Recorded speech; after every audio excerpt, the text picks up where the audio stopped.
পটুয়াখালীর কলাপাড়ায় অবস্থিত বানৌজা শেরে বাংলা ঘাটির প্যারেড গ্রাউন্ডে অনুষ্ঠিত হচ্ছে 2026 সালের প্রথম নবীন নাবিক এ ব্যাচের শিক্ষা সমাপনী কুচকাওয়াজ।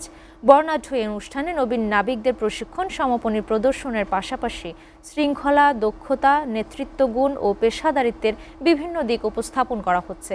অনুষ্ঠানে প্রধান অতিথি হিসেবে উপস্থিত আছেন বাংলাদেশ নৌবাহিনী প্রধান এডমিরাল এম নাজমুল হাসান। এ বিষয়ে আরও খবর জানাতে সরাসরি যুক্ত হচ্ছেন সহকর্মী জহিরুল ইসলাম। জহিরুল, নবীন নাবিক শিক্ষা সমাপনী কুচকাওয়াজের সর্বশেষ আমাদের জানান। আমার আন্তরিক শুভেচ্ছা পূর্বে আপনাদের সকলের প্রধান অতিথির বক্তব্য শুরু করেছেন। বক্তব্য দিচ্ছে নাবিকের উদ্দেশ্যে নির্দেশনামূলক বক্তব্য, পাশাপাশি মুক্তিযুদ্ধে অন্যান্য বাংলাদেশ নিরাপত্তায় বাংলাদেশ নৌবাহিনীর অবদান, তিনি সেই অবদান নবীন নাবিকদের স্মরণ দিয়েছেন এবং বাংলাদেশ নৌবাহিনীতে তাদের দেশ সেবা ও সমর্থনের প্রত্যয়ে তারা শপথ নিয়েছে কিছুক্ষণ পূর্বে।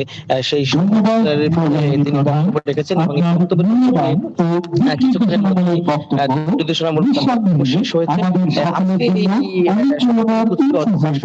জন নবীন নাবিক, নারী পুরুষ নাবিক নৌবাহিনীতে আনুষ্ঠানিক শেষে সকাল থেকে বিভিন্ন আনুষ্ঠানিকতা ছিল এবং এখানের যারা বিভিন্ন শ্রেষ্ঠ করেছেন তাদের মধ্যে পদক প্রদান করা হয়েছে।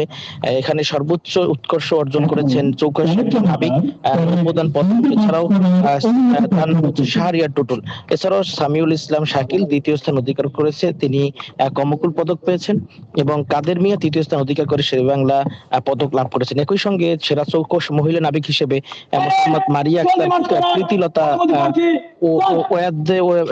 পদক অর্জন করেছেন। এছাড়াও এই অনুষ্ঠানের বিভিন্ন ধরনের আনুষ্ঠানিকতার মধ্যে বিশেষ করে যাদের সন্তানরা এখানে এসেছেন তারা প্যারেড করেছেন, তাদের অভিভাবকরা কিন্তু উপস্থিত রয়ে তাদের যে প্যারেড এবং শ্রেষ্ঠত্ব দেখেছেন।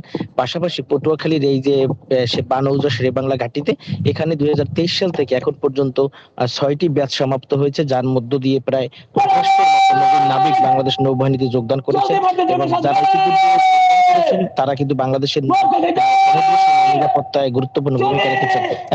নৌপ্রধান মহোদয় এই সকল বিষয় আসলে তাদেরকে মনে করিতেছেন এবং তারা যে স্বাধীন সার্বভৌমত্ব দেশের প্রতি এবং সংবিধানের প্রতি এবং রাষ্ট্রপতির প্রতি আনুগত্য পোষণ করে ইতিমধ্যে বাংলাদেশের জাতীয় পতাকা হাতে শপথ নিয়েছেন। জহিরুল, আপনাকে ধন্যবাদ।